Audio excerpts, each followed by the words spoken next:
వీళ్ళకంతా కూడా 4/1 గ్రహ బలం ఉంటుంది. మిగతా అంతా కూడా వీళ్ళు కష్టపడి సంపాదించుకోవాల్సిన అవసరం ఎంతైనా ఉంటుంది.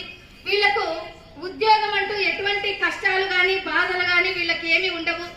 ఆదాయ వనరుల పైన ప్రత్యక్ష ప్రభావాన్ని చూపుతూ ఉంటారు. వ్యక్తిగత వ్యయాసులు, వ్యక్తిగత ఎదుగుదలతో బాగా కొత్త అవకాశాలు వస్తాయి. వ్యక్తిగతంగా అంటే పర్సనల్ గా వీళ్ళు చేయడం వల్ల మంచి అవకాశాలు వస్తూ ఉంటాయి. నూతన వ్యాపారాలు వీళ్ళు చేస్తూ ఉంటారు. దీర్ఘాయుర్దాయంతో, శక్తితో అన్ని రంగాల్లోనూ వీళ్ళు రాణించేటట్లుగా ఉంటారు. అప్పుడప్పుడు కొంచెం మనోవిచారంతో ఉంటారు. సోదర హానితో ఉంటారు. అంటే అన్నదమ్ములతో గొడవ రాకుండా ప్రేమగా, ఆప్యాయంగా అన్నయ్య, తమ్ముడు అంటూ వీళ్ళు ఉంటే అప్పుడు వారికి ఎటువంటి ఇబ్బందులు అన్నదమ్ముల వల్ల రాకుండా ఉంటాయి. హోటల్ నిర్వాహకులకు, గృహ నిర్మాణాలకు, భాగస్వామ్య సంబంధ వ్యాపారాలకు బాగా కలిసి వస్తాయి.